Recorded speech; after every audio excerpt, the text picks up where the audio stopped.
Bwokorenda abagani baitu baikire ase studio garatu chigusanga tu itabidi tutakoroga lugha kwa sababu mgeni wetu mmoja ashiki na kuelewa Kikisii. Sasa itabidi tutatumia Kikisii pamoja na Kiswahili ili tuweze kufanikisha kipindi mwisho wa siku. Asante sana mwana mwanchu moligereria aiga na Ndizi TV. Pale YouTube utatupata buna Ndizi TV News.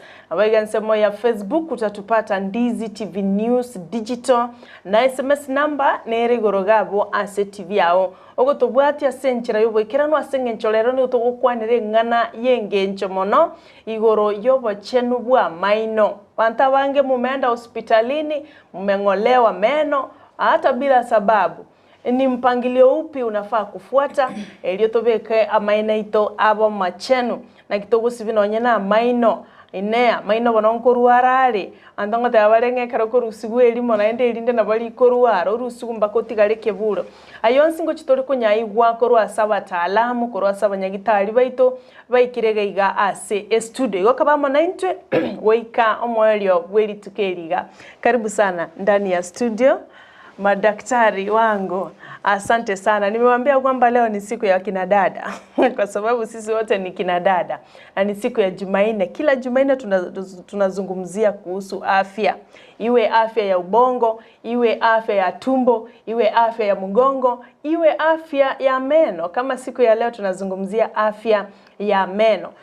Tigancha kero kobako kulikuwa ne woko bema ate egererendo mugene ito atomanyinga na kyakorokwa nkayarure naenda kero kiende sobo nkayo maeta Gusii wikatwata gakomayanga ngaibono mugeni uri itarukoru. Karibu sana baba nabako tabiri tali yao ngaiko arure mpaka goikirega iga kugotumeka kamera ine yao. Karibu sana. Okay, asa Marieta nkoro kumonika kerubo. Seitere tabaka sauti mogirango menyete busongo ngo korase nyagitari kuru ku Peak Dental ingwe ndo mukonyi bwo munyagitari omanene. Okay. Yeah. Peak Dental Clinic. Yeah. No gokora mukubatira na daktari. Yeah. Wate wansauti mogirango maata ali sabantu. Ntabaga maata sichigwale chire.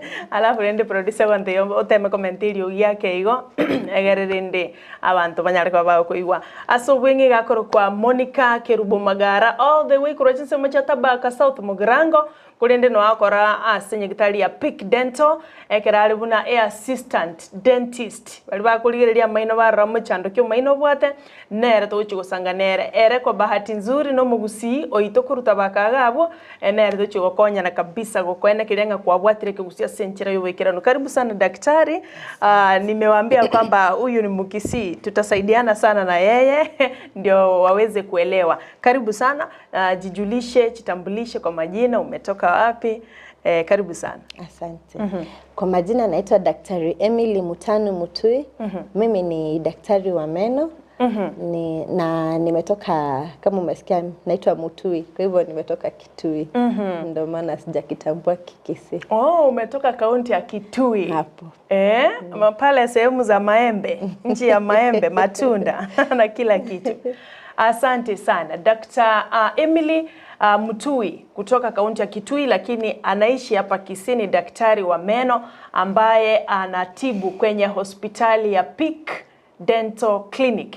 Asante sana. Ukishajua kwamba tuko na madaktari wetu wanashughulikia meno, sasa tutaandamana moja kwa moja. Siku ya leo tuliamua tuzungumzie afya ya meno ama dental hygiene, dental healthy. Unajua watu wengi wanajua afya ni mwili, daktari. Watu wanajua kuoga ukivaa nguo salama, vile nimevaa, vile umevaa, vile Monica amevaa. Watu wanasema afya imeishia hapo.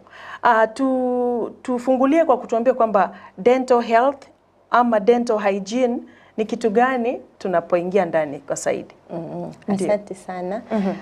Unapozungumzia dental hygiene inamaanisha kwamba unapomaliza kujisafisha vile ambavyo umesema unapaswa uzingatie pia usafi wa meno. Usisahau brush yako, lazima ubrush meno ndipo hata unukie vizuri hata unapozungumza na mtu. Ndio. Ukimaliza usafi wa mwili kumbuka vile vile usafi wa meno. Ndio. Hapo iko mwana umenzana agarata tebi yangu. Kero tutebe sana. tari lazima umuntu ogwesibia omubiri bweka naiwana tetwamaintaini gwesibia Amaino no eke mambi sana botuko wetera kuepukana na oburwaire mbochi gokubwatesa Amaino iganchirende oburwaire nabo kubwata Amaino siko batu brush botuko ngo prevent yere base kwa murwaire asante sana daktari. Huyo anasema usipo brush meno yako ili uepukane na magonjwa, meno itashikwa na magonjwa. Je, ni magonjwa gani inaweza shika meno? Asante kwa swali hilo. Magonjwa ni mengi ambayo yanaweza shika meno. Kuna magonjwa ambayo unapata tundu kwenye jino. Hiyo inaletwa na uchafu kwenye meno. Kuna magonjwa ambapo unapata mtu anakuzungumzia lakini hutaki kusikiza kwa vile ana harufu mbaya sana kwa mdomo. Wakati mwingine unapata gum diseases, yani chinindi, mnasema chinindi. Chinindi, yeah, the black ones, so kuna wenye wanakuwa na black ones. Na zingine ndio. Unapata shida ya nindi. Alafu pia kuna wakati wengine ikizidi mno unapata watu wanapata meno ambayo inatingika na inang'oka. Ndio. Hivyo ni ukweli kwamba kuna magonjwa, tena magonjwa sugu mengi ya meno. Ndio.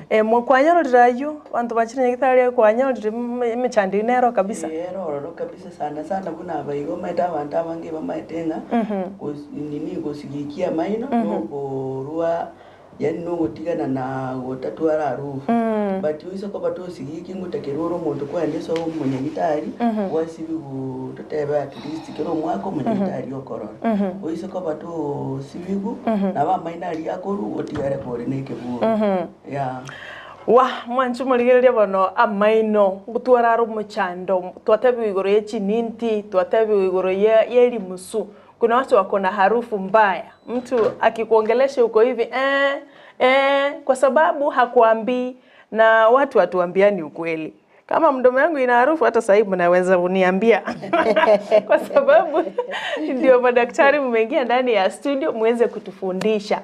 So watu wengi sana unapata kwamba daktari sana watu wa reserve, tunasema sasa ni watu wa mashambani, hatuna hiyo shughuli kabisa as compared na watu wa town.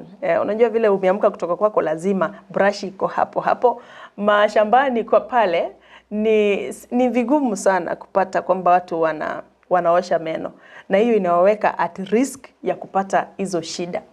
Hebu tupatie zile steps tunaweza kufuata ndio tuweze kuepukana na hizi magonjwa, tuweze kuweka meno yetu iwe safi. Na tutaoshaje meno yetu ili ikuwe safi. The basics that one has to do in order to make their tooth clean. Asante sana kwa hilo swali. Ni swali ambalo linaonekana rahisi lakini lina mambo mengi. Ndio. Kwanza kabisa unapaswa kubrush meno saa ngapi? Kuna asubuhi. Tukiwa shule tulikuwa tunaambiwa 3 times a day. Lakini nikikuuliza leo umebeba brush yako, utabrush saa 7? Haiwezi. Kwa hivyo inakuwa vigumu kubrush 3 times a day. So kitu ambacho ni rahisi kufanya ni asubuhi ukiwa nyumbani baada ya kukunywa chai, si kabla. Ni baada. Ni baada. Okay. Alafu na jioni baada ya kukula chakula. Sawa. Alafu unapo brush mara mingi wengi wanapenda kubrush asubuhi. Lakini wanasema una brush asubuhi ili uweke marafiki. Mdomo usinuke, marafiki wasikupotee. Lakini sana sisi tunapenda watu ambao wana brush usiku. Una brush usiku ili usikuje kuniona. Yani ukwe na uzima wa meno, yani meno yasioze. So mara zote mbili ni ya muhimu sana. Hiyo ni wakati ambapo unapaswa kubrush. Namba ya pili, una brush ukitumia nini? Umesema kuhusu watu wa mashambani. Wengi wao hawawezi kupata toothbrush na toothpaste. So watatumia nini? madhumuni ya kubrush ni mdomo kuwe safi. Ndiyo. Kwa hivyo unapopata mtu ambaye haezi pata brush anaweza tumia kuna kijiti maalum. Watu wengi wanavijua hapo. Mnaitaje?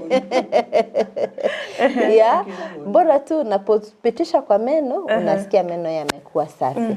Na pia watoto wadogo si lazima utumie brush. Unapata mtoto akona jino moja. Utatumia brush kweli? Huwezi kutumia brush. Utatafuta kitambaa kisafi, alafu unapitisha kwenye hilo jino lake, bora tu liwe safi. Sawa sawa. Ndiyo. Na jambo la tatu, una brush kwa muda gani? Watu wengi sana wanatumia nguvu. Mpaka damu inatoka. Mpaka damu inatoka. Wanatumia muda mwingi sana unapobrush. Hilo halifai. Tafuta brush ambayo si ngumu sana, si nyepesi sana. Iko pale katikati. Unapotumia hiyo dawa ya meno iwe kidogo, kiasi chake tu, isiwe mingi sana. Alafu pia na wakati pia usitumie nguvu mingi sana na usiende kwa muda mrefu sana. Dakika 2 zinatosha. Unasugua in circular motions. Yeah? Alafu hapa mbele unapeleka juu. Alafu unapofanya hivyo unapitisha tu limi hivi, unasikia kwamba surfaces za meno zimekuwa soft. Clear, yeah. Basi mambo yameisha, unatumia maji una rinse, uko sawa. Yes. Asante sana daktari. Monica dadango, naomba kiende una daktari atawiro. Unajua pia wewe ni daktari. Kwa sababu ukiwa pale unaona vile anafanya na wewe pia umesomea hiyo maneno. Kuna point zingine unafaa kuongezea ndio tushike hiyo utaratibu ya kuosha meno yetu vizuri.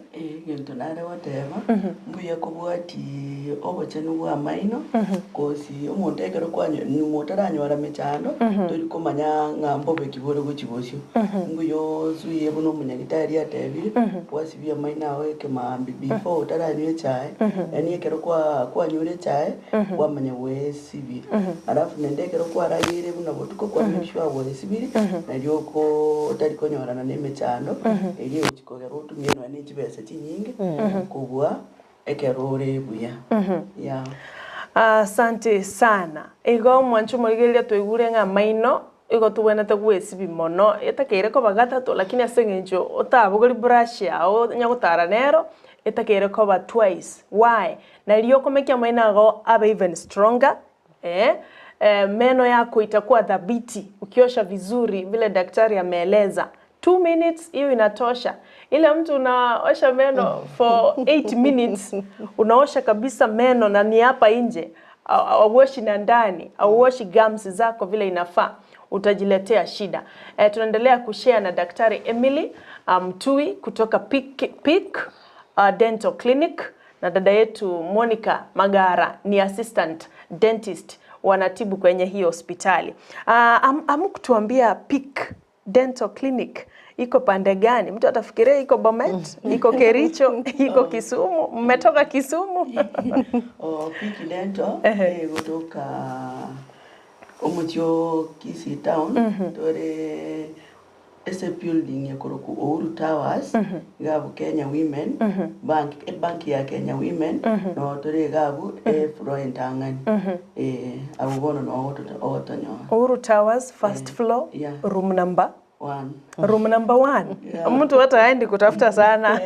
Hapo ndio inakuja na wapata. No na bangi na batutebe aba erire no mongo go mongo usutara. Ndio ataka lift tiga ugotiri gochi abugoro kidogo hiyo kwa story. Ase lift ya ntombaro atujui kutumia lift.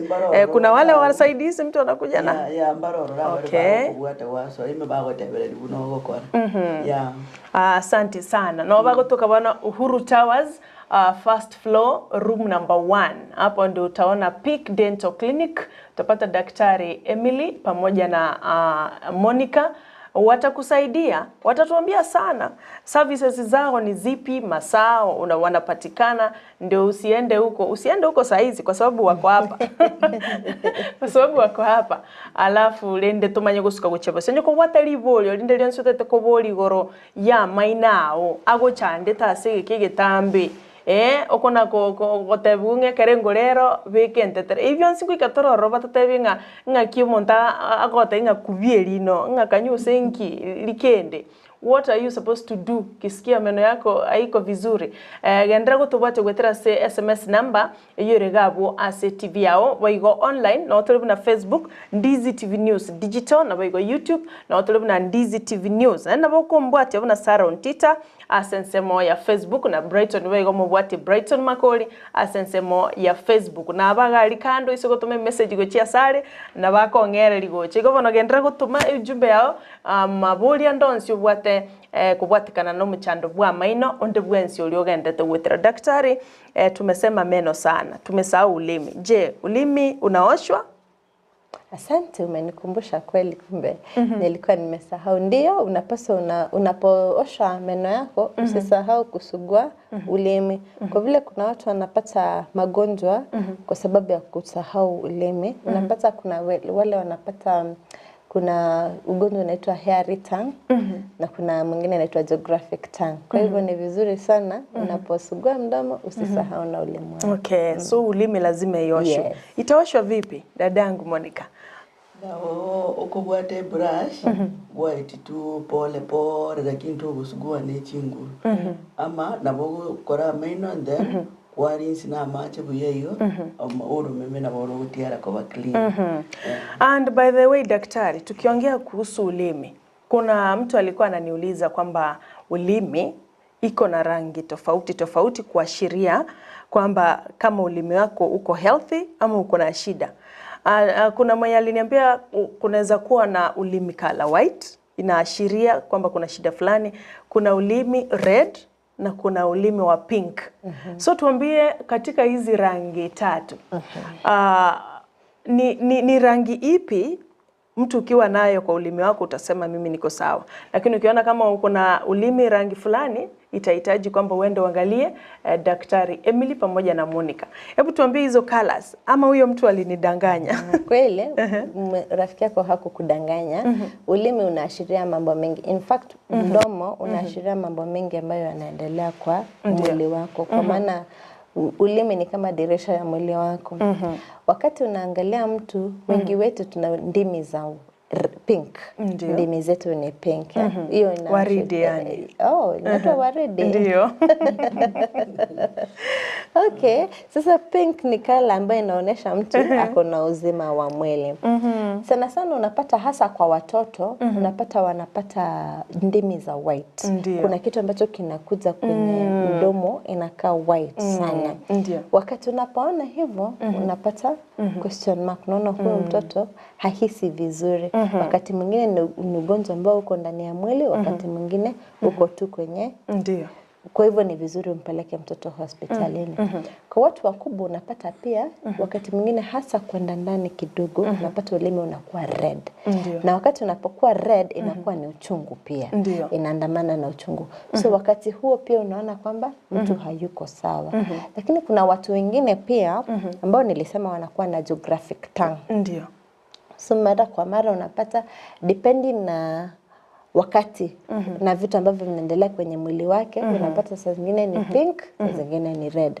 Lakini huyo sasa unapata ikiwa red hivi hawezi hata kula vitu ambavyo vina chumvi, hawezi kula vitu ambavyo vina spices hivyo.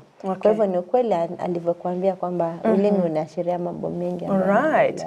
Hivyo mtu akiangalia aone ulimi yake ni color white sana sana kwa watoto.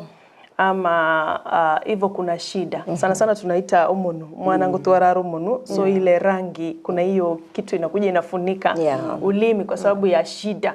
Na ukipata kwamba mtu mzima uko na hiyo rangi, ni vizuri kuenda hospitali. Hivyo ni kumaanisha pengine unaweza kuwa unaosha ndio, unafuata masharti ndio, lakini bado kuna hiyo rangi. So utatembelea daktari. Rangi ya red tumeambiwa kwamba ni shida. Hautakula kitu ya chumvi, bado hiyo kuna shida. Kala mzuri ya ulimi ni pink vile tumesema waridi. Unakubaliana Monica? Asante sana. Bono ebintu mbirororo abantu togokora tutamanyitinga nabyo biratuletera marwaire causes zile tunajiletea sisi wenyewe.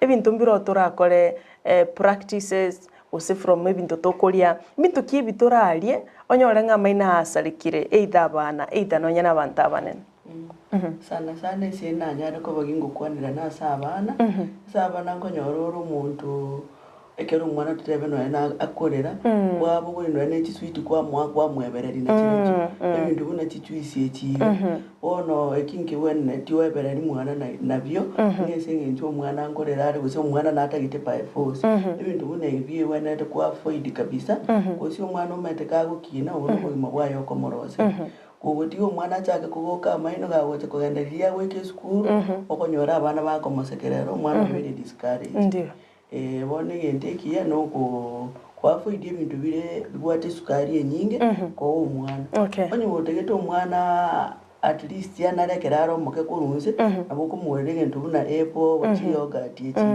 ebine bintu bitagera umwana atwarisha lakini wazazi wengi mimi nikiwa mmoja wao sweets unanunua paketi mzima biscuits unanunua box ziko hapo daktari kwani ni vibaya umeshtuka sana sije tuanze na viboko nikutandike lakini hapana kwa kweli wazazi wengi tunapenda kubembeleza watoto na sweetie hasa kama ni mtoto ambaye unataka atulie na wewe uendelee na kazi yako unampatia vitamtamu lakini unapombembeleza hivyo unamharibu sana na sijui kama umewahi umwa jino sijawahi. Hujawahi. Ukipata lakini mtoto wangu aliumwa na nilijua hiyo uchungu. Ni uchungu sana. Kwa hivyo tunapaswa to prevent, yani tuepuke mambo kama yale. Kwa sababu hata hawa watoto ukiwaelezea, watoto kwanza wana akili nzuri sana. Wanaelewa mambo haraka sana. Hivyo namwambia mami leo sitakupa sweetie, nitakupa hili apple linakufaa zaidi na unapoizoeza inakuwa ni hulka ni tabia yenu yani hata lilia sweetie lakini atalilia vitu ambavyo vinamsaidia ndio sasa itategemea ni sisi wazazi kwamba sisi ndio kiini kikubwa kuanza kutia watoto wetu kwenye shida na mapema ni ukweli daktari kuna mtoto niliangalia nikaona ukweli wa Mungu hana meno na hata kama akona hizo ebibara tokoroke bisara tunaita hizo tukonde tudogo alafu tuko brown very brown sasa nikashindwa hii ni sweet peke yake inaweza fanya okay huwa ni sweet sana sana hiyo ndio yani ndio kiini kikubwa yani vyakula ambavyo vina hata inaweza kuwa ni maziwa unaongeza sukari yani vitu ambavyo vina sukari lakini pia jambo lingine ambalo linasababisha meno kuharibika kwa watoto hasa unapata mzazi kama ni mama wakati anapomlisha mtoto yani anamnyonyesha anaacha ile matiti kwa ashakumsima tuse yani anaacha matiti kwenye mdomo wa mtoto na mtoto analala na yeye pia analala ile maziwa inapobaki kwenye mdomo hasa wale ambao wananyonyesha mpaka akiwa na miaka miwili yani mtoto ashamea meno ziko kwa mdomo unapata sasa hiyo maziwa inapolala kwa mdomo inaharakisha sana kuharibika kwa meno wengi wanakuja kwangu wananiambia hapana ni dawa ambazo alikuwa anakunywa lakini sana sana ni ile kulala na matiti kwa mdomo na mtoto alright asante sana mwanchu muliria tuli na banyagitari baitukoro Peak Dental Clinic Dr. Emily pamoja na Monica ambaye ni msaidizi wake yeye pale ukienda hospitali una shida meno inakusumbua inabidi lazima utolewe basi utawaona hawa wawili ndio tumekuja kushare na wao asubuhi ya leo batatebienga the do's and the don'ts when it comes to our meno tunafaa kutunza meno vipi asante maswali yenu nimeyaona inaendelea kuingia sana endelea kwa sababu wakati wa maswali ikifika bila shaka nitauliza wageni wetu lakini kwa sasa lazima watuhimize watupatie maarifa na watuelimishe kwamba hivi ndio unafaa kufanya ili meno yake ikue salama hivi ndio ufai kufanya vile tunaendelea maneno na sweets ni X wachana ati hata kamoja okay wakati mwingine labda mara moja kwa muda mrefu mara moja kwa muda mrefu lakini usimzoeshe unapotoka nyumbani ukirudi unarudi na sweet. Alright. Ne sweet yekero umwana tuteba ni kwa mwaire kwa make sure unakora kwenye riga unamchukua brush ne kwende kwa make sure usubira Amaino jinsi ichichi kwa avoid mechande mengi. You brush immediately. Kwa watoto na kwa watu wazima. Oh, ukishakula you brush immediately. Yeah. Alright, asante sana. Mangana mayabuli korwa sabanyagitali baitu. Ningendete korora. For example, Monica abaruire mbali bagocha nyagitali kwanyora n'abantu abanene Amaino abanyariti kabisa. Then is there na kibono ndakibike. Njira nero ororomora abakonyeri tangani atara ike level yokurusigweli neryo because mondawara igweli no unaona our very own kuna jamaa mmoja alingolewa meno lakini ilikuwa imeharibika na alisema ni uchungu sana, lakini kabla mfike ile stage ya kung'oa mtu jino kuna ile mnaweza mwambie bwana ujaribu hivi ama mtu akikuja tu bora amesema anasikia meno vibaya ni kumng'oa. Saa singine ndoriko kurusirino tutabonye umuntu erino liko muroma naboto ko ruari tinjera ntiro tingi cyo kurwari eri nyuma ritara ikire stage yo kuchikuruzi naboto kora chi procedure chikoro kuno root canal nero na ni feeling lakini sana kere rino liko koroma o kora rwe procedure koro root canal. Okay. Ya igobono kitambo to ikere kori ruzi igori asarikire igobono ri asarikire kabisa lakini wono buna bantu abo banene tarire isiko rusirino banyendire ikira stage yo kuruzi kuri wari tore bakagira na riaba borunge buna kwarengi. Asante dada Monica. Unakubaliana na Monica daktari? Kuna kitu amesema root canal. So tungependa utufafanulie kwa kindani. Nimemuuliza kwamba mtu akikuja hospitali ni direct kutolewa meno ama lazima kuna hiyo mnafuata. Mkipata kwamba party any change, that's when you option ya kutoa meno. Take us through. Asante sana kwa hilo swali. Watu wengi wanakuja kwa hospitali, wengi wanafikiria kung'oa meno ndio suluhisho, lakini sisi hatusemi hivyo. Hata mara mingi tunawakataza wasing'oe meno. Ni vizuri kupreserve meno kwenye mdomo. Kwa hivyo unapokuja pale, kwa vile sisi ni wataalamu, tuna pia mbinu nyingi za kutambua jino lipi linauma. Wakati mwingine hata watu wanakuja wanaumwa na meno, wanasema mdomo wote unauma. Meno yote inauma, yani ajui ni gani inamsumbua. Kwa hivyo tunapiga x-ray, tuna x-ray maalum za mdomo, tunapiga meno jino, tunaona hasa ni nini linasumbua, ni shimo liko nalo, ni infection iko nayo, ni nini inaendelea kwenye yale meno. Alafu kulingana na ile x-ray unaweza kujua sasa hapa huyu mgonjwa anahitaji matibabu haya, huyu mgonjwa anahitaji matibabu haya. Kwa hivyo Monica ameuzungumzia kuhusu filling na kuhusu root canal. Kwa hivyo kwa filling unapata kwamba wakati ambapo jino halijauma sana, yani halijauma usiku. Kwa sababu meno inapenda kuuma usiku. Kwa hivyo kama halijauma usiku, yani unasikia yani huwezi kunywa maji baridi, unasikia ka sensitivity fulani kamepita, tunakufanyia filling. Yani tunatoa mahali ambapo pameharibika, tunakuwekea kitu kisafi. Alafu root canal sasa ni wakati ambapo jino limeuma. Hujalala usiku. Hapo sasa tunaenda kwenye root canal. Tukifanya root canal inamaanisha lile jino lako hatuling'oi. Jino linabaki kwenye mdomo. Okay? Sasa kitu ambacho tunafanya, tunatoa kwa vile unapoumwa na meno kuna infection, kuna wadudu pale, kuna uchafu pale. Tunatoa uchafu, tunatoa na zile mizizi na nerves ambazo ziko pale. Tunaosha jino lako vizuri, tunalingarisha tena siku nyingine, alafu baada ya muda kidogo unakuja, tunakujazia kutoka chini kuja juu. Yani jino lako linarudi kabisa kama yale mengine, ila wakati huu halina uchungu. Ndio. Asante sana. Producer wangu ananiambia anaona nimeangalia simu sana, lakini hapa ndio naangalia kwamba watu wanatufuata na kusoma somo. Unajua mtu mwingine anaweza andika lugha yenye itakubidi usome uelewe ndio niwaulize hapa. So ndio maana producer umeniona nimeangalia, najaribu kuona zile messages ambazo zimekuja kwenye studio. Asante sana. A feeling ni kujaziwa. I've been asking and wondering, unaenda kwa dental clinic, unaona wameandika feeling. So I'm like, kwani mnajaza nini? Root canal, alafu kuna ingine. Alafu kuna watu wengine wanaweka vitu fulani kwa meno. Zina grita, unaona ni diamond, unaona ni nini. So ile ni kwa mawaidha ya madaktari ama nini. Alafu mwingine amewekea watu hivi, laini mzima hivi, unaona vitu kama vitu zinametameta hivi kwa line. So hiyo inakuaje? Mimi nafikiria ni tattoo ya meno. Tuanzie wewe. Okay, ebyo konyora sabantu mbaroro konyora babwate shida ya Amaino. Amaino konyora ararira nitasaya eserinde iguru yiga. Agerekaine. Amaino agerekaine muno. Bona Amaino ayu ntuntu likonyarusi, tukonya beke gentu gekoro kuti braces timati braces. Aseke Gusii.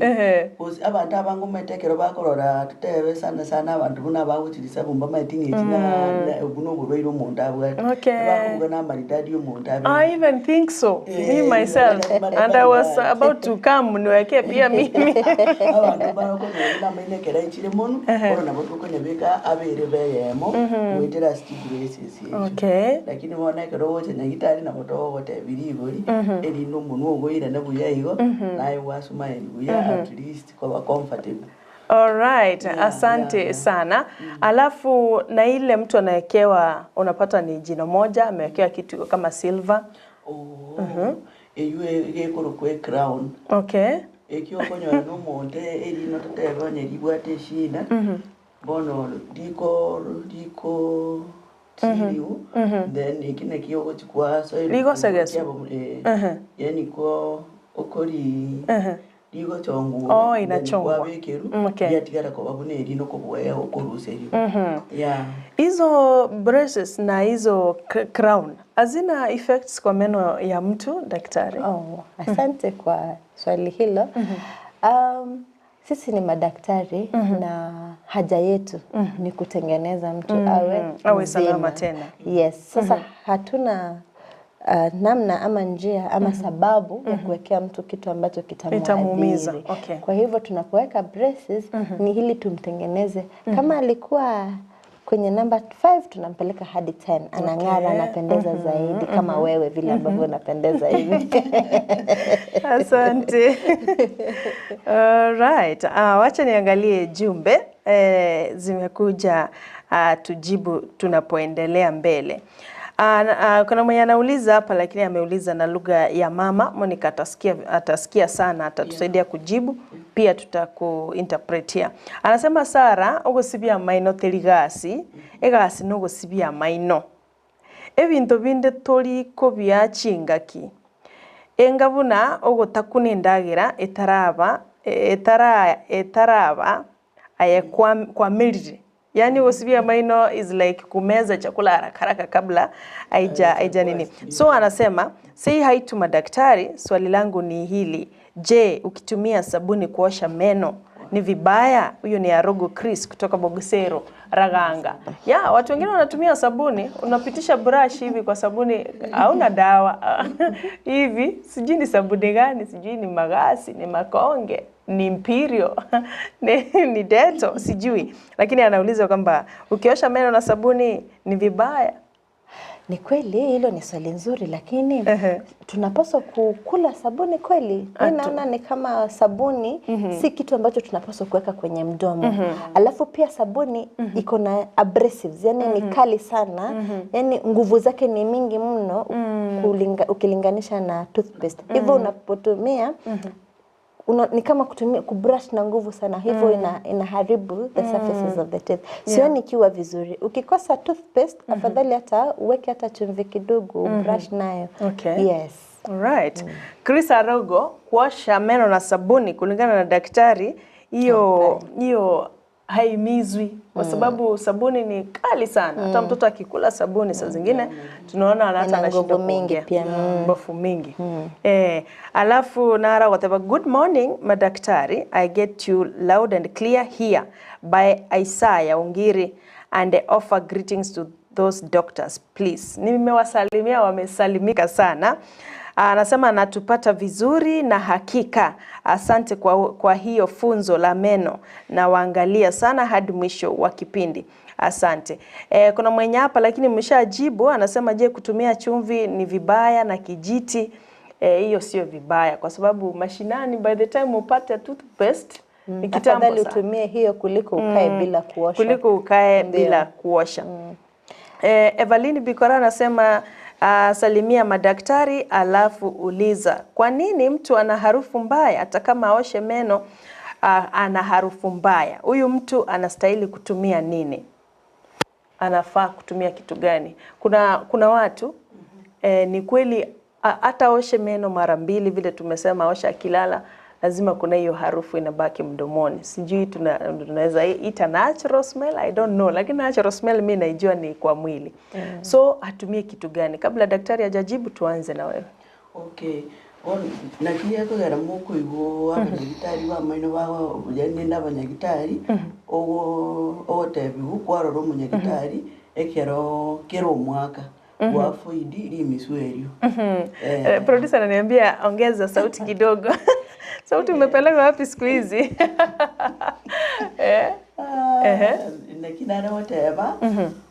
Wenene kororo umunyagitari kero mwaka, at least kero mwaka na riyo wafu idi chishida bune ndityo twara limiswaso umuntu. Igone kemaena abantu ngutwara bare. Abantu ngutwara libare limisu no brush ya Amaino nyankwanya kora munyagitari agokonya kwane ani awote ibuno wana tawo kora usaba sibiri Amaino ndio imisweri ndiko yana unless kwa roho munyagitari. Okay. Na daktari tujibu hilo alafu ndio tuende mapumzikoni kwa dakika 1 ndio tuangalie kitu kimoja. Okay. Asante. Kwa kweli kuna watu ambao wana brush meno yao lakini bado mdomo unanuka. Sababu huwa ni nyingi. Unapata kuna watu ambao wana matatizo ya kiafya ambayo yanajitokeza kupitia kwa harufu ya mdomo. For example, kuna stage ya diabetes ambapo unapozungumza na mtu unasikia kwamba kuna harufu inatoka kwa mwili. Pia kuna wakati ambapo unakuwa na shida kwenye tumbo lako ambalo ina manifest kutoka kwa mdomo.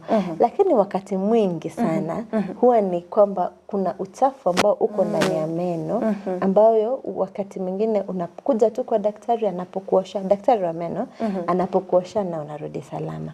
Wakati mwingine unapokuwa na shimo kwenye meno, shimo ikiwa pale, unajua chakula kitaingia pale na utashindwa kuingia pale kwa lile tundu kuosha meno. Hiyo chakula pia inapooza pia unapata meno yanaharibika. Hivyo tunahimiza watu hata kama hauna harufu, hata kama una harufu, enda tu kwa daktari wa meno. Angalie yale meno yako, angalie usafi wa meno yako, angalie kama kuna tundu ili aweze kukushauri na kukusaidia. Asante sana Dr. Emily pamoja na Monica, assistant dentist kutoka Piki Dental Clinic hapa katika mji wa Kisii. Ndio tuko na wao hapa studioni, wanaendelea kutupatia siri ya midomo yetu. Afya ya mdomo ni wa muhimu sana kwa sababu mara nyingi watu tunanongonezeana namna hii. Na ukiwa na shida ya mdomo basi hautapata marafiki tena. Ukiwa na swali, ukiwa na comment yoyote, tufikie kupitia Ndizi TV News Digital pale Facebook na wao YouTube Ndizi TV News, ama SMS number ambayo naona wengi mnauliza maswali. Keep it up, tutaendelea kuuliza maswali yenu tutakapoendelea na kipindi. Tuende mapumzikoni kidogo, naambiwa kidogo sauti zetu zina itilafu kidogo tu. Producer kuje aziangalie ndio tuzidi kuendelea. Yanero Ndizi TV obwansu Gusii.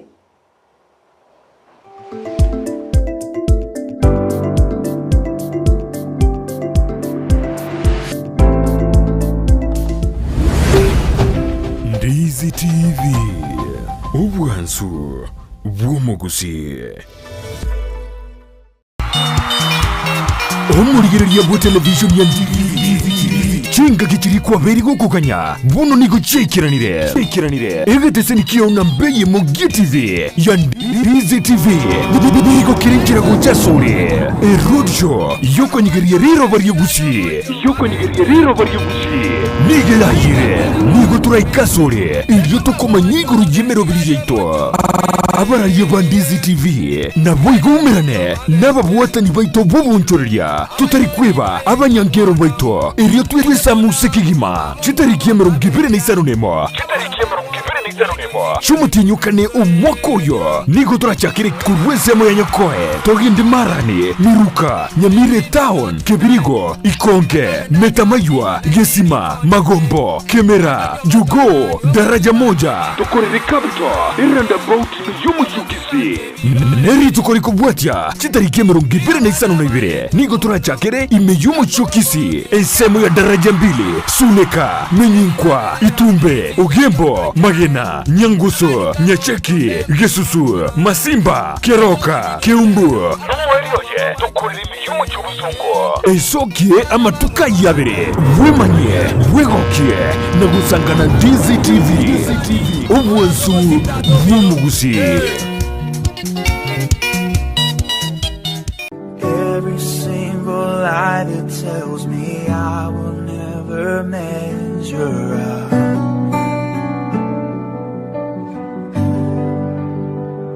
Chinga kieji chipasaka Palamax Executive Spa and Baba nigo ya korenteire ofa ya Easter magiga yuko hingirwa na gusasiria kigima nigo na indeba kurwa bokora libonde buna jelly application na boigo bago kereirie steam bath gwike discount ya 50 asemia couples massage ase discount ya 10 asemia bedikiwa ase discount ya 25 asemia agerera oboyo mobo wabaria bawe chegeria amaguri ensekigima chinga kiechi chimenyega ye pasaka Palamax Executive Spa and Baba nobari asinyumba ya kwanza place rironkuria kabire imeyumu chukisi bakirisimi ase namba enoti isano na ibire enoti kianda isano na ibire inye isano na ibire isano nemo isano na isatu eyemo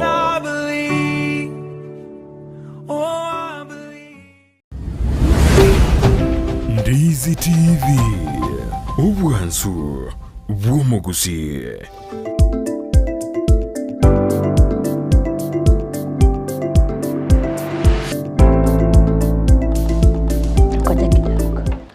Asante sana mwanchu muligelia naende twiranire korwa ase umutima kwa karotole n'abanyagitari baito gaiga ase studio Dr. Emily pamoja na Monica Kerubo bonsi bakorwa ase nyagitari ya Peak Dental Clinic eyo koligerelia na kororeme chando ya Amaino abantu mubwate hivyo ukiwa na shida ya meno usishangae usiseme ni mwisho wako. Peak Dental Clinic iko hapa kwa niaba yako ama kwa ajili yako. Ukitaka kuwapata wako pale Uhuru Towers, first floor room number 1 pale karibu na Women Kenya Women, yes, hapo katikati mwa mji wa Kisii. Na butona barabuga ase studio wanaendelea kutupa siri, usinukishe mdomo tena, usikuwe na shaka, usikuwe na shida kwa sababu tumeambiwa maneno mazuri chinzi ya kuosha meno yetu. Tuingie pale Facebook kidogo tuone wale wametuma jumbe ndio tuweze kusoma. Wasiseme kwamba wametuma messages zao na hatujasoma. Naona Maturi Vincent anasema bwakire byako rwaborabu bo machoge borabu itongo bogesiankose itoni kondani. Asante sana Maturi Vincent. Duke Machini awataba watching good morning watching from Mombasa County 001. Asante sana kwa kuwakilisha. Joseph Okongo anasema good morning ni Mokogoti Joseph na Mariamu ako ndani ya Insakia. Asante, huyo ni mmoja wetu analeta programu inaitwa Emisa Jumapili. Yaani Emisa ni siku ya Jumapili. Asante sana brother. Diperius Onserio anasema good morning kutoka Nyansara Ebuli. Atunda. Asante sana Diperius Onserio kwa chinse mochia Ebuli Nyansara kwa sababu unaendelea kutuma ujumbe. David Nyamanga asante na kuona kutoka Namibia. All the way from Namibia pia anaangalia kipindi. Asante, keep it up. Anasema keep it up. Asante. Yule moja anasema habari ya asubuhi ako ndani. Naona Kelvin Muhovi na yeye anatupata kutoka sehemu za Masinyenze, Ikolomani, kaunti ya Kakamega. So asante sana wale ambao wanatufuatilia mitandaoni na wale mnatutumia jumbe. Mwingine anasema ni Bilia Nyakiba kutoka Keberesi. Nina furaha kusikia. Okay, huyu anasema which is the type of toothpaste that makes teeth clean. Huyu anauliza, je, ni dawa gani muhimu sana ambayo inafanya meno yetu kuwa clean? Kuna dawa zingine unaosha meno bado unasikia kwamba ile daktari alisema ukipitisha ulimi hivi unasikia bado huko unaosha meno, so unashangaa ni dawa gani hiyo. Daktari atajibu which is the best toothpaste to use. Alafu mwingine anapongeza kipindi, anaitwa Evaline Bikoro all the way from Mountain View Nairobi, pale karibu na Kangemi. Anaendelea kufuata kipindi yako tabanga hiyo program ya meno. Hiyo mmeweza Ndizi, asante sana. Tuko na daktari Dr. Emily pamoja na Monica, wote kutoka kituo cha Peak Dental Clinic, ndio wanatupatia umaarufu hapa ndani, wanatupatia mawaidha vile tunafaa kuosha meno yetu. Asante daktari. Tumerudi kutoka mapumzikoni. Kabla hujajibu huyu ni dawa ipi mzuri ya kuosha meno, kuna wale watu sijui ni kutumia pombe kuzidi kiasi, ni kutumia madawa ya kulevya, sielewi, lakini rangi yao ya meno ni yellow, wengine ni brown, na hawakuli sweet. Tumeona umetuambia kwamba sweet ndio mara mingi inachangia kwa watoto. Sijui watu wazima nini uchangia rangi ya meno kugeuka na kuwa mbovu namna hiyo, daktari? Okay, asante. Umesema vizuri, kuna watu ambao unawaangalia hivi, unaona ni meno yao ni brown. Kuna rafiki yangu anasema wamevaa grills kwenye meno. Lakini kwa kweli mara mingi ukiangalia kuna mambo tofauti ambayo yanasababisha meno kuwa brown. Kuna watu ambao unapolelewa mahali ambapo maji yana minerals mingi, unapata kwamba meno yanageuka kuwa brown. Hao ni watoto, yani wakati ambapo meno inamea. Okay. So like kama saizi hivi vile umekuwa mkubwa hivi, ukienda mahali ambapo maji yana chumvi mingi, si rahisi meno yako kugeuka. Lakini ukienda huko alafu upate mtoto anapolelewa pale, ile minerals inaingia kwenye meno inapoumbika. Hivyo ndio maana unapata watu kutoka sehemu fulani za nchi wana meno ya brown. Pia inategemea na kitu ambacho unakula. Ndio. Watu ambao wanavuta sigara sana, unapata kwamba meno yao inageuka rangi, inakuwa brown. Sana. Sigara inatanisha meno. Pia kuna watu ambao wanapenda kahawa sana. Wakati ambapo coffee. Can you meet up for some coffee? Can we meet up for coffee? Can we do coffee? Wale watu ambao wanapenda coffee sana na chai ya rangi, pia unapata ya kwamba unapoangalia kuna stains ambazo zinakuwa kwenye meno. Na kwa sababu za meno kuwa brown ni tofauti, pia matibabu yake ni tofauti. Kwa hivyo kuna wale ambao nimesema ni maji, matibabu yake ni tofauti. Ndiyo. Kuna matibabu, huo ndio uzuri, kwamba usikae na meno ambayo yanakaa brown, yanakuzuia kusmile, yanakuzuia kuchangamkia watu wengine. Ndiyo. Siku zako kubwa kama harusi unashindwa, kuna matibabu. Unaweza kuja pale kwenye kliniki yetu, tunaweza kugeuzia meno ambayo ni brown yakakuwa white. Alright. Una la kuongezea dada Monica?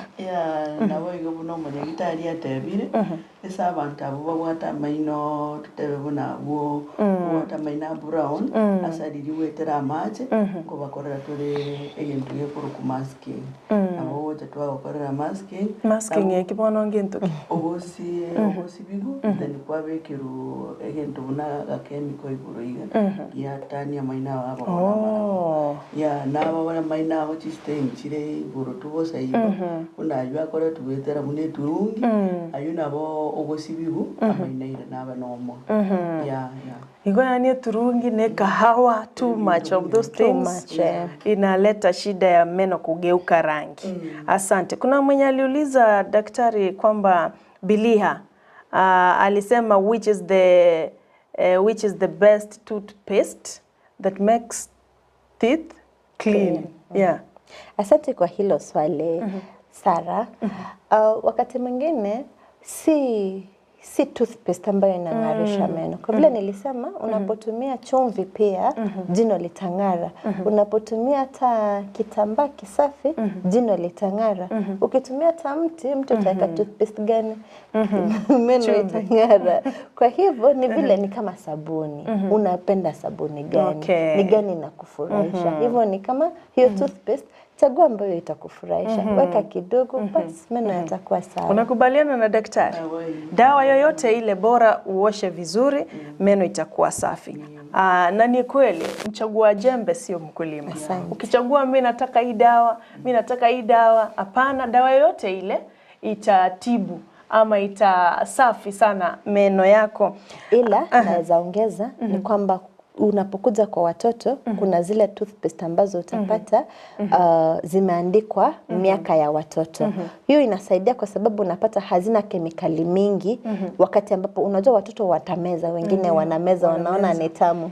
So kwa watoto unaangalia ile ambayo imeandikwa miaka ya mtoto ndio uweze kumnunulia ili hata anapomeza isiweze kumdhuru kwa vyovyote vile. Alright. Asante. Na ni vibaya ukimeza dawa hata watu wazima. Akikula hivi Colgate yake anameza. Hizi dawa ambazo vile zimetengenezwa wamejua ya kwamba ni kitu ambacho kinaenda kwa mdomo. Na kitu ambacho kinaenda kwa mdomo kwa kweli kuna possibility ya kwamba utakimeza. Kwa hivyo wanavyokitengeneza ni kwamba hata ukimeza hakitakudhuru. Ila kwa watoto unajua watoto miili yao ni tofauti. So ndio maana tunasema hata unapomwekea toothpaste mwekee a pea size. Unaona ile minji? Ndio. Kadogo hivyo kanatoshana hivyo. Okay. Yes. Asante sana. Naona anaitwa Honorable Fred Nyabaro anasema say hi to wageni kwa studio pamoja na Brighton. Anasalimia Christopher Mochere, my wife Hilda Mora, my sister Phoenix Nyabaro and my colleagues at Omuya Isa Consultant including Boston Gaucho. I wish them a happy day ahead. Asante sana. Anaitwa nani? Anaitwa Honorable Frederick Nyabaro. Anategea sana na wenzake. Asante sana. Endrago tuma ujumbe. Alafu daktari, kuna hii kitu sijui mnaita hii meno ya kutengeneza. Hiyo meno ya kutengeneza mtu anaweza amebaki kiburo. Monto tabu hati mainopi. Ametolewa ama alipata accident. Meno yote ikaharibika. So anawekewa hii meno. Mnatengeneza tu kama meno kabisa. Ile procedure inaitwaje? Na is it very expensive? Na mtu hata kama ako na meno yake kama mimi nikitaka hiyo meno ingine niweke juu ya meno ingine inaweza. Hata producer ameniuliza anasema ni pesa ngapi? Ni kama anafikiria hiyo. Hiyo process inaitwaje? Okay, asante kwa hilo swali. Si expensive.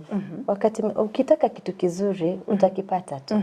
Sasa wakati ambapo mtu hana meno kwa kweli, kuna vile ambavyo tunaweza kumrejeshea meno yake. Kwanza sana unapata unapopata ajali, meno ya juu inaadhiriwa ama inang'oka. Kwa hivyo tunaweza kukurejeshea ile smile. Hata mtu asijue anapokuangalia hivi kwamba umewekewa jino ambalo ni si lako. Kwa hivyo kuna meno mara mbili, kuna meno yenye si permanent, na pia kuna meno permanent. Yote ni mazuri, hakuna baya. Yote ni mazuri, ila kuna wakati mwingine unapata kuna mwenye hawezi qualify for the permanent one. Napata mtu anataka permanent lakini kuna mambo ambayo tunazingatia kabla hatujakuwekea permanent. Kwa hivyo unapata uwezi qualify. Usipo qualify kwa ile permanent, pia hii removable si mbaya. Ni meno mazuri sana. Nikukatiza kidogo daktari, unaposema kuna mambo ambayo mnafuatilia in order one to qualify for that permanent tooth. Je, ni mambo yapi haya mnafuatilia ndio mtu msema amequalify ama haja qualify? Asante sana. Kuna umri unapata kama ni mtoto sana hawezi kuwekewa hayo permanent. Pia unapata kama ni mzee sana pia inakuwa shida kwa sababu ya labda boni yake haiko strong sana. Pia tunaangalia meno ambayo yako kando yake. Yana nguvu sana ya kuweza kushikilia haya meno mengine.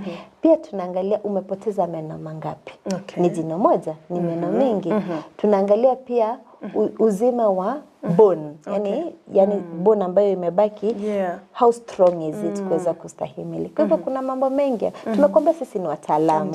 Tunaangalia vitu vingi, hatukufanyii mambo kiholela. Lakini saa zingine kuna wale pia wamefungua mahospitali yao kutumia kadi ambazo si halali ama vyeti vyenye si halali ama fake, tunawaita quacks. Kuna wale na wameumiza Wakenya sana. Ndio maana tunasema kila Jumanne tukileta madaktari wetu hapa ndani ni wale qualified sasa. Na sisi wamequalify, wana share na sisi.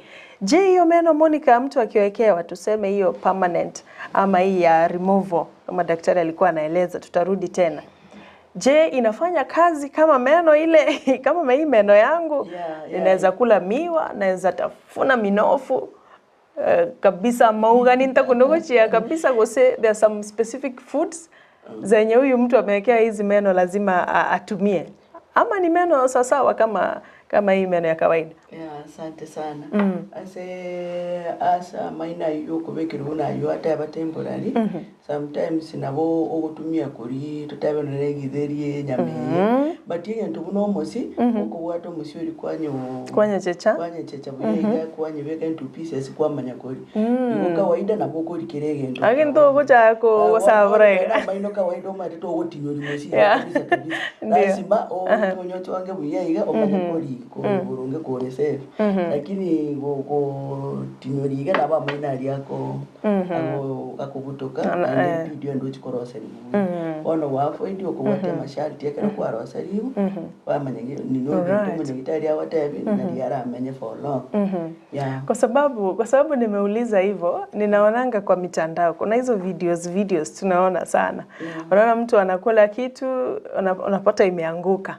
Kumbe unasema ilikuwa ni ya kubandika. Wanchimo ligeriria tule na daktari Emily Amo na Monica assistant dentist Korwa Peak Dental Clinic. Wanaendelea kutuelimisha uzuri wa kuosha meno. By the way, uzuri wa kuosha meno yetu daktari ni nini? Tunasema uoshe hivi mara 3, uoshe mara 10.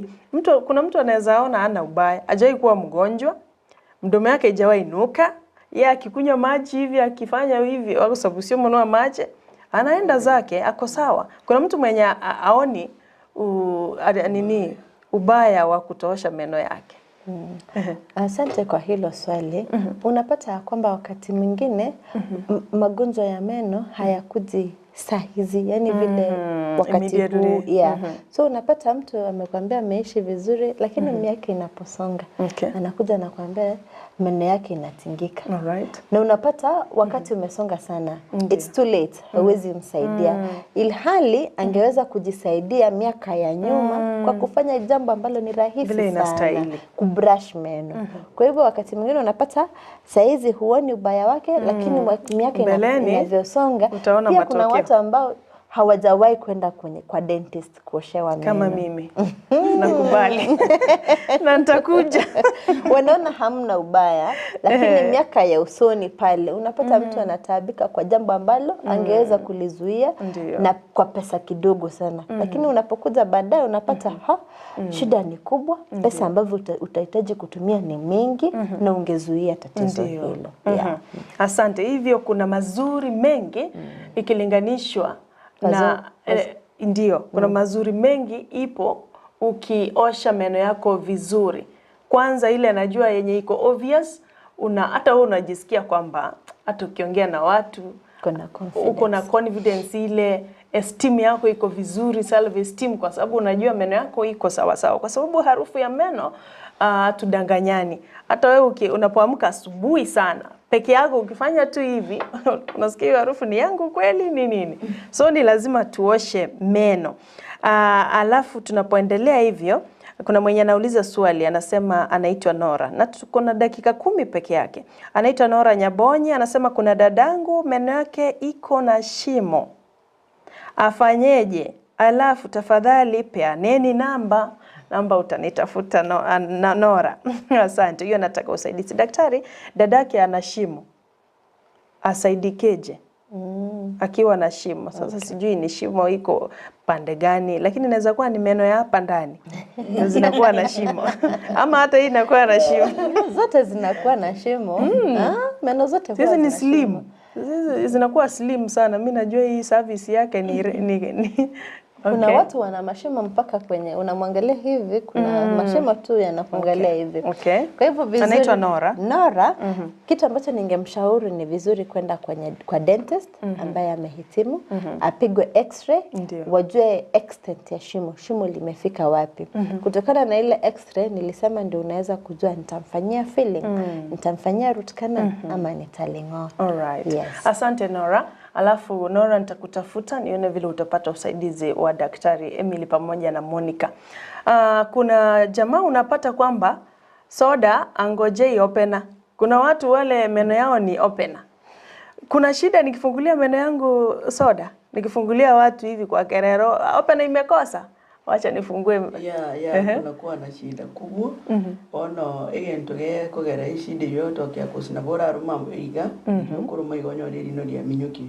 Iko minyuko gutaka gufirie egento gekoro ku sensitivity. To kunyugento kere kendu na gento kere muliro. Ono wa foidi na bogo bwena takwaligia opener kwa kuigorera soda. Hivyo kuna shida mtu akitumia meno yake.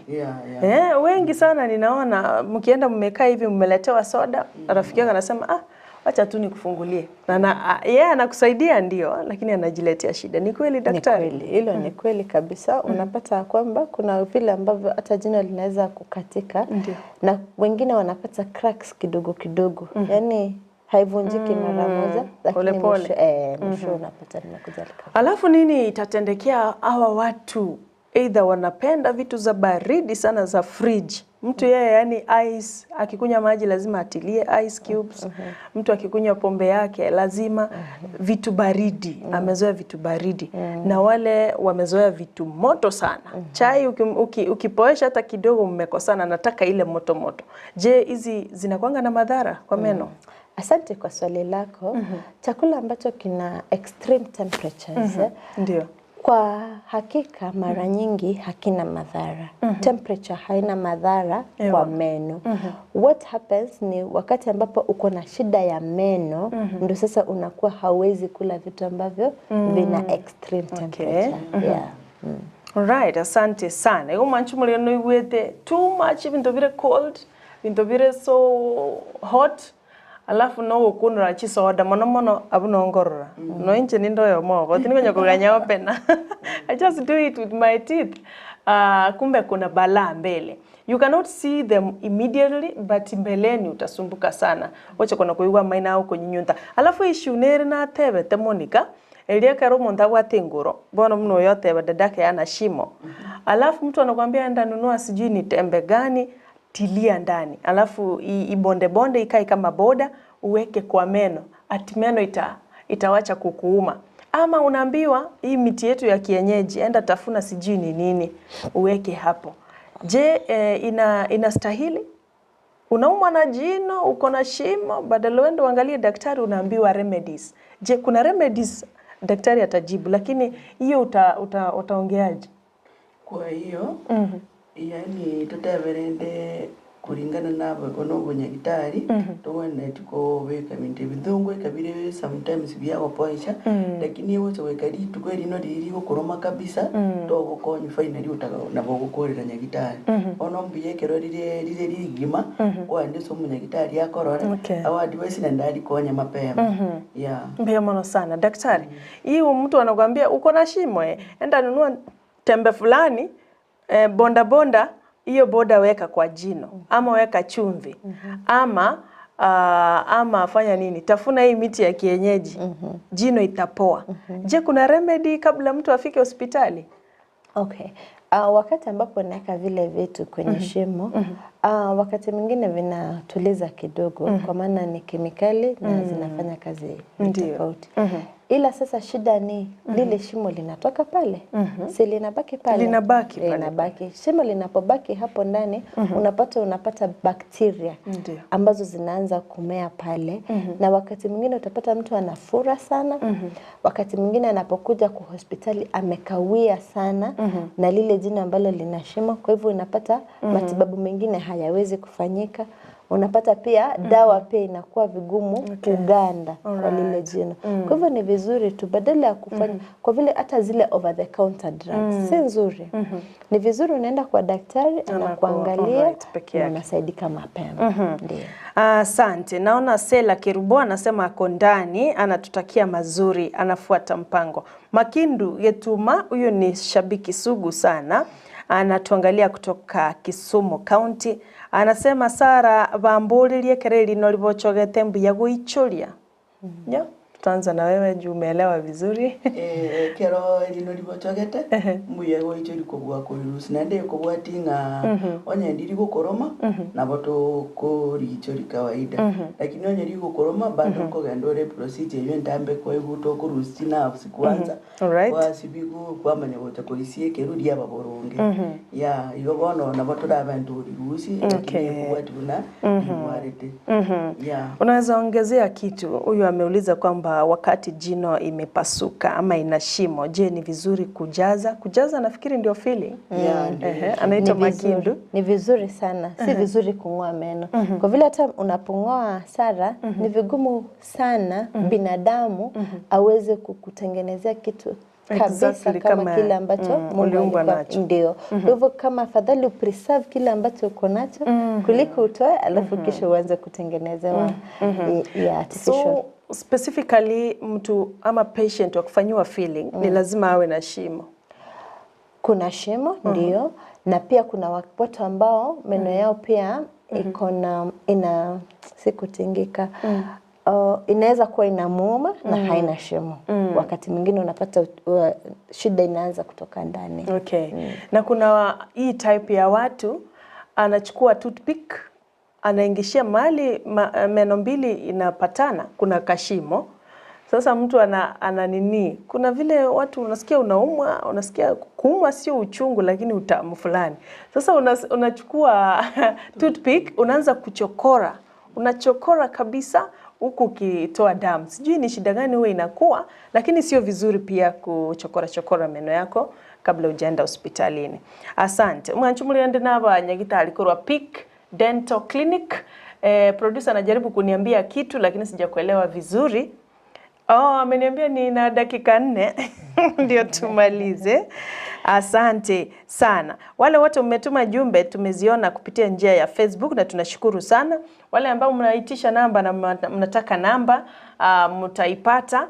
Alafu nafikiri kila mmoja ameweza kujibiwa ile swali ameuliza. Wengi sana wanapongeza kipindi. Wanasema ni vizuri sana tuishi na afya ya meno.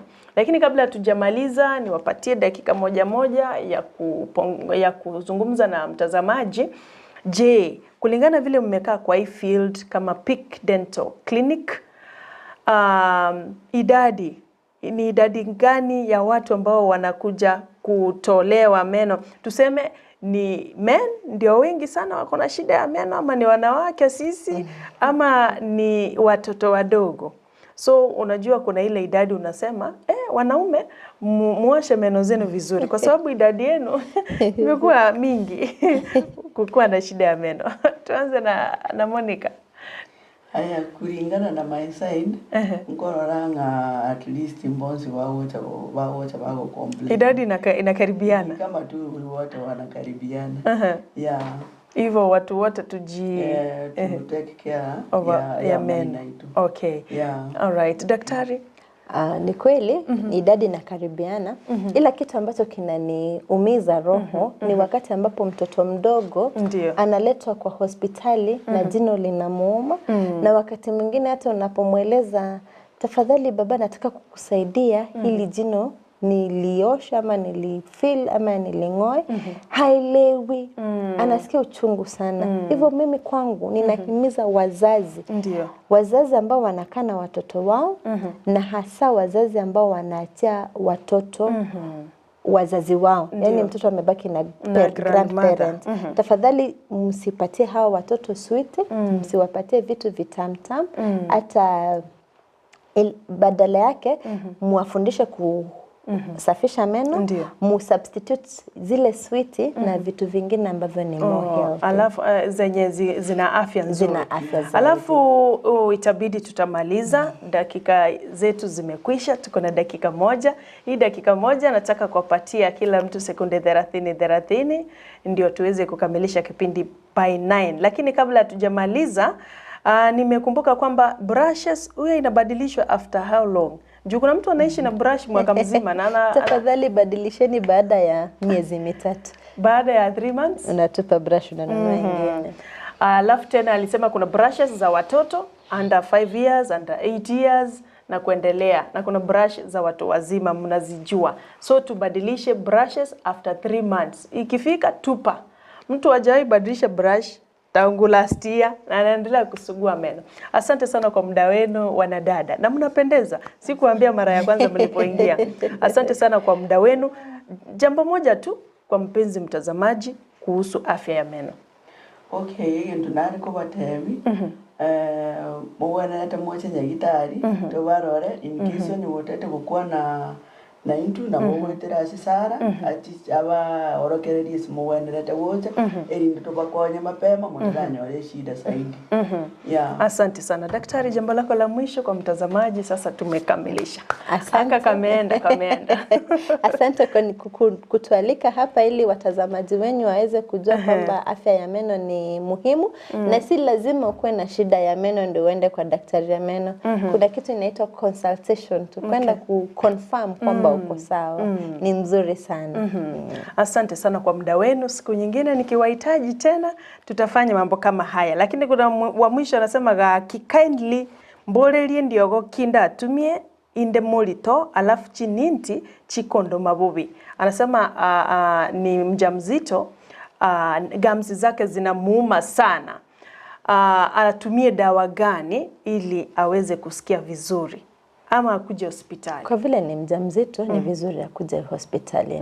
Kwa vile wajawazito unajua ni watu special, tunahitaji tujue shida yake vizuri ili tusimwambie mambo. Ndio. Kwa sababu unaweza mwambia atumie apate shida zaidi akuje kutulaumu tena.